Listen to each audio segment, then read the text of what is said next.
أعوذ بالله من الشيطان الرجيم بسم الله الرحمن الرحيم.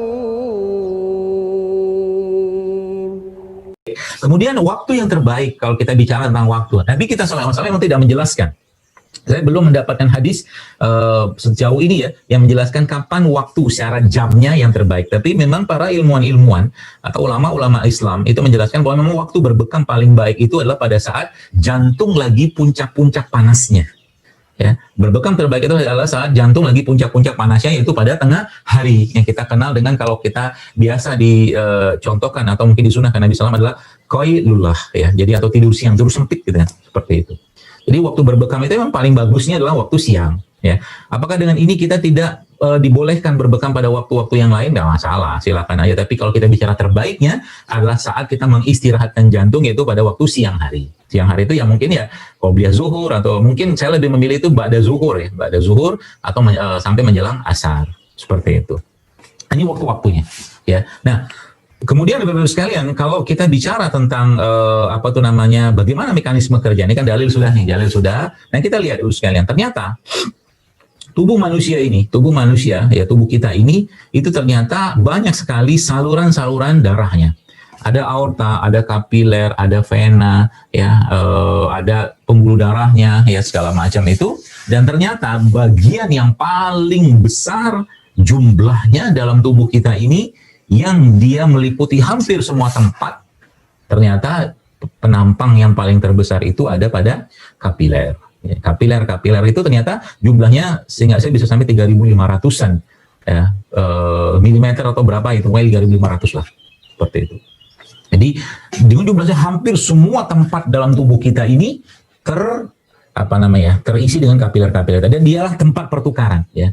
Kalau darahnya katakanlah kental, kalau darahnya mampet, mampet itu maksudnya nggak cair atau nggak cair itu banyak toksin-toksinnya, maka di kapiler-kapiler tadi itulah penumpukan itu terjadi. Ya, di kapiler-kapiler itulah penumpukan itu terjadi, sehingga apa yang terjadi ya nyumbat di situ. Ya. Nah, itu dasarnya. Kita bicara mekanismenya ya. Kemudian artinya Bapak Ibu sekalian, kalau tempat itu diakses ya, maka otomatis ibarat kata gini lah. Mungkin kita bicara tentang satu rumah, yang rumah itu ada saluran-salurannya ya. Dan Anda sekarang membersihkan bagian yang paling kecil dari rumah tadi untuk membersihkan rumah tadi. Apa akibatnya? Ya otomatis dengan begitu banyaknya saluran-saluran di rumah tadi yang kecil-kecil dibersihkan, itu subhanallah, maka saluran dalam rumah itu otomatis akan lancar kembali. Nah, sama kayak tubuh kita ini. Jadi ketika kapiler itu dibersihkan, ketika kapiler itu katakanlah dipompa, kan cupping, disuction gitu kan, maka yang terjadi adalah dia membersihkan bagian-bagian pada simpul-simpul persimpangan, yaitu pada titik-titik yang sebenarnya ada pada petunjuk Nabi kita alaihi salatu wassalam. Yang pertama ada pada puncak kepala. Nah, puncak kepala ya, ala ra'sun, ya, di sini semua bagian kepala ini, ya itu bisa dibekam. Kemudian yang kedua ada pada daerah leher sini, daerah leher. Yang ketiga ada pada bahu, ya bahu. Yang keempat ada pada pinggang, ya. Ada beberapa hadis yang memang dhaif, tapi saya tetap cantumkan saja dan teman-teman bisa nanti lihat titik-titik. Bahkan di PBI, di organisasi kami ini, kami merangkum kembali kitab-kitab para ulama untuk melihat titik-titik yang dicontohkan oleh baginda Nabi SAW, sampai titik yang ada pada punggung kaki, ya, punggung kaki. Seperti itu, titik-titik itu. Jadi sebenarnya apa yang terjadi saat orang itu berbekam? Ini yang menarik untuk sekalian. Jadi subhanallah, ternyata ketika orang berbekam itu, yang pertama, jangan pernah berpikir bahwa bekam itu akan menurunkan hemoglobin atau kadar darah dalam tubuh kita. Justru malah secara mekanisme fisiologisnya, justru malah bekam itu sebenarnya akan memperbaiki atau meningkatkan hemoglobin atau kadar darah dalam tubuh kita. Secara mekanismenya ya. Ya, meskipun kita pada orang-orang yang anemia, memang kita tidak menyarankan untuk berbekam dalam jumlah yang cukup banyak, karena bukan masalah keluar darahnya, tapi proses perlukaan, proses inflamasi yang terjadi pada proses pembekaman itu memerlukan energi yang kalau dia bisa support dengan kondisi badannya, ya alhamdulillah, tapi kalau tidak bisa ngedrop dia. Jadi bukan masalah di HB-nya. Ya. Nah, Bapak sekalian, jadi Masya Allah ya, tadi kita bicara tentang kapiler. Jadi kapiler itulah sebenarnya yang menggaungi tubuh kita. Nah, yang menarik kalau kita bicara spesifik aja pada kondisi imun, nih, pada kondisi imun. Di saat seperti sekarang ini kita membutuhkan imunitas yang imunitas yang lebih baik. Jadi gini, saya akan jelaskan dengan cara yang gampang, Anda cerna aja. Sekarang misalkan ya, di depan mana tuh? Di depan sebelah mungkin Washington DC lah, depan White House itu. Ya, misalkan di situ ada orang yang bakar kertas, ya bakar kertas itu katakanlah kertasnya segini, secuil gitu kan, ya, cuil gini kan, kertas itu dibakar di depan kantor White House misalkan. Nah pertanyaannya, bakar kertas seperti ini, ya terbakar lah atau apapun lah namanya gitu kan, di depan White House. Kira-kira pertanyaannya, saya nggak tahu di Amerika pasukan khususnya apa. Sebelum mungkin pakai kata pasukan khusus kita aja lah, atau Kopassus. Pertanyaannya, apakah dengan bakar kertas segini, Kopassus bisa datang, marinir bisa datang, Paskas bisa datang, atau mungkin apa tuh namanya ya, kapal, apalah namanya pasukan itu bisa datang nggak? Pertanyaannya kan, kalau pertanyaan itu maka jawabannya ya jelas tidak. Ya yang datang siapa? Ya office boy aja lah, bener disiram sedikit, dibersihin kan gitu. Oke? Nah, lalu pertanyaannya, bagaimana caranya supaya kertas yang kecil ini, yang terbakar di depan White House tadi itu, bisa menyebabkan atau bisa memanggil para pasukan khusus tadi? Kalau pasukan umumnya datanglah, mungkin kalau misalkan ya kalau pengen manggil misalkan di sini kan Hansipnya, Babinsanya, Kodimnya misalkan gitu kan, ya oke mungkin lah, itu mah udah hal lumrah. Dan pertanyaannya, pasukan khusus yang datang, caranya gampang sebenarnya. Caranya adalah panggil orang untuk mengerubuni bekas bakaran ini, okay? Lalu semua orang teriak panjang-panjang, besar-besar, gede-gede, keras-keras. Dia katakan, ada kebakaran, ada kebakaran, ada kebakaran. Terus dia teriak seperti itu. Ya, Anda bayangkan di tempat yang strategis seperti di White House misalkan gitu kan. Contoh-contohnya itu, lama-lama ya pasti akan datang, orang akan terpengaruh dengan itu. Nah, baik. Apa hubungan dengan bekam? Ini yang seru sekalian. Jadi subhanallah ya. Jadi ketika orang itu dikopak, gitu kan, dikop kayak gini, ya. Jadi kop. Ini kan sebenarnya ibaratnya itu ya, kertasnya udah kita taruh nih di depan White House-nya, depan White House lah gitu kan. Depan gedung tadi. Lalu supaya kertas ini terbakar, apa yang terjadi? Nah, kalau dibagi kulit kita, ya, kulit itu supaya bahasanya terbakar si kertas tadi pura-puranya gitu kan. Jadi Masya Allah, proses pembakaran tanda kutip yang tadi dikatakan pada kulit kita itu analoginya adalah penusukan atau penyayatan. Jadi sebenarnya ketika kulit itu dibekam, ya dikop gitu kan, dia udah manggil tuh, udah ngumpulin tuh pasukan-pasukan inflamasinya, pasukan-pasukan peradangannya.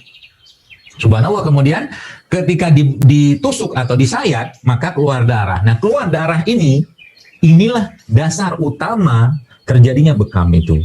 Ya, jadi proses perlukaan pada bekam, ya, dari semua teori yang saya pahami adalah teori inflamasi atau teori peradangan. Ada juga teori tentang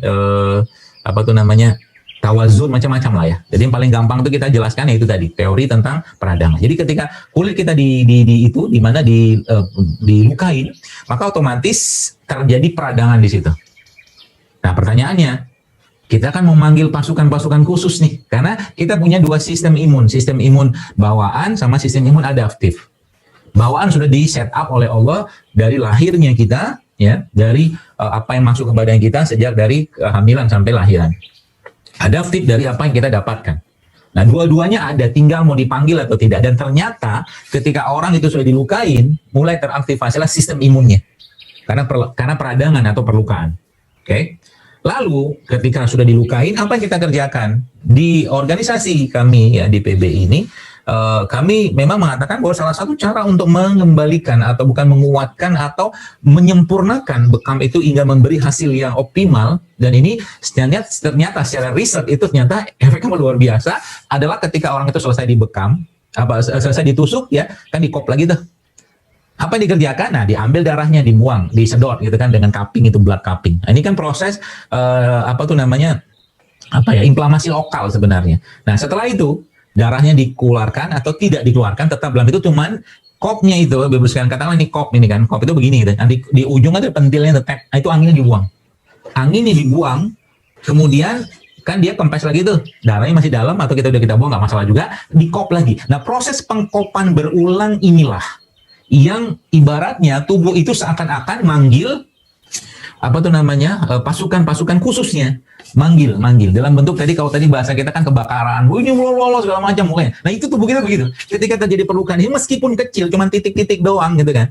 Tapi itu bagi tubuh ketika di stop lagi, disedot lagi. Awal dia manggil pasukan-pasukan lokal yang pasukan-pasukan perifer gitu kan. Tapi lama-lama akhirnya karena terus-menerus diulang pengkopan tadi, Bapak Ibu sekalian, maka yang terjadi apa? Yang terjadi pasukan di pusat, di pinggir. Ada nyeri nih, ada pengeluaran darah nih, ya. Jadi kan tanda-tanda radang itu kan ada nyeri, ada keluar darah, ada darah, kemerahan ya.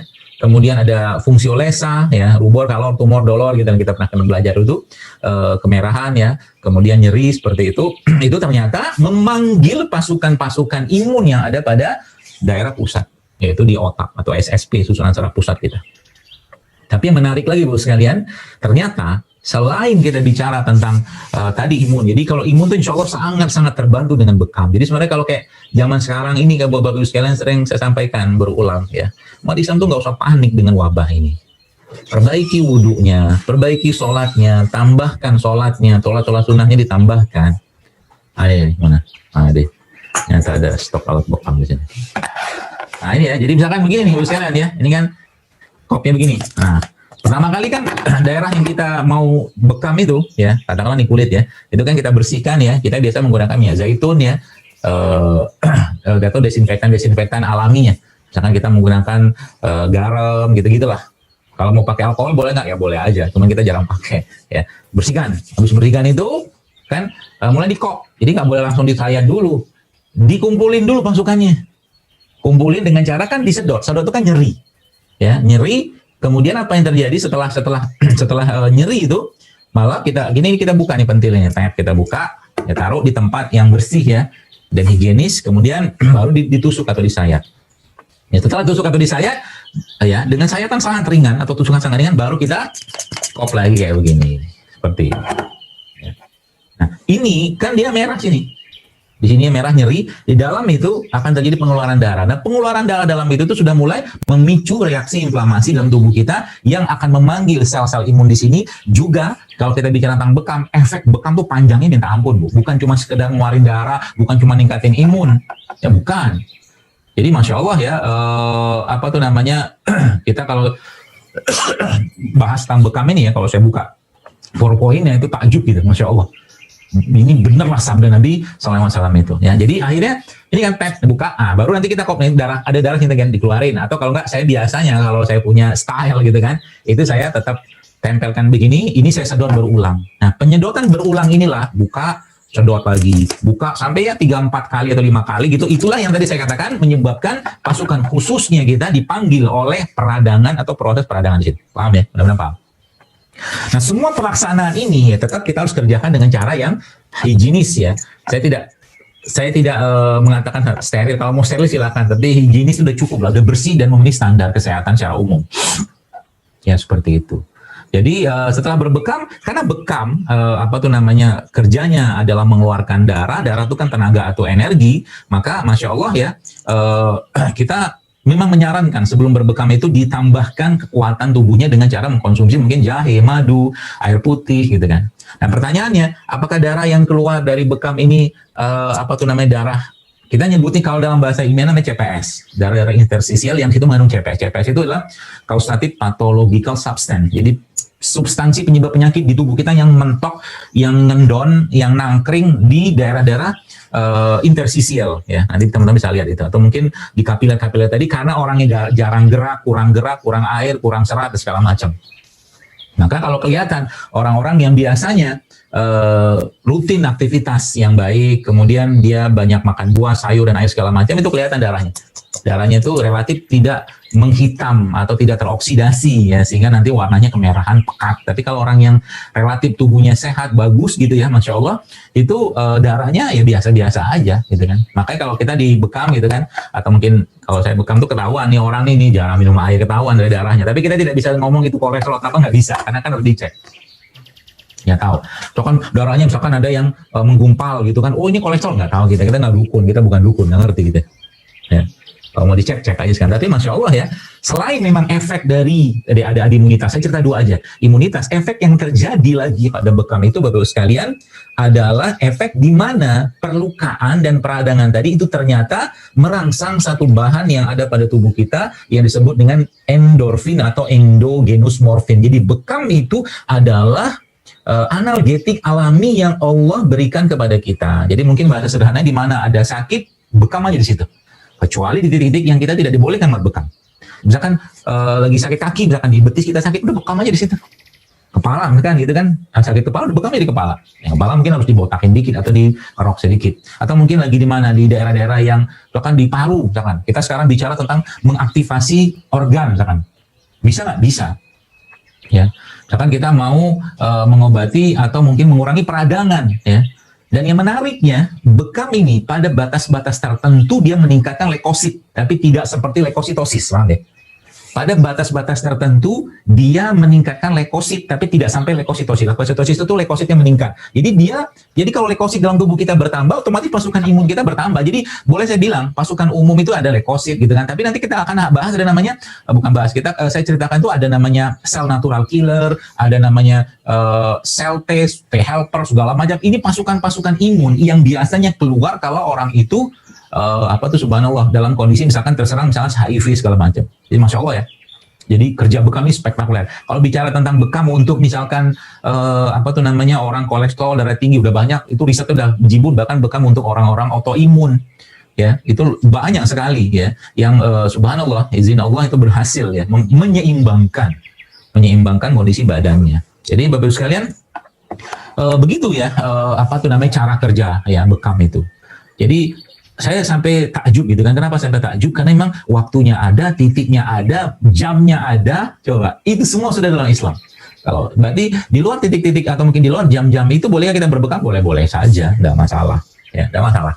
Jadi efeknya ke badan akan sangat baik. Ya, apalagi ditambahkan dengan kita ya, Bapak sekalian mengkonsumsi makanan-makanan yang halal dan thayyib ya.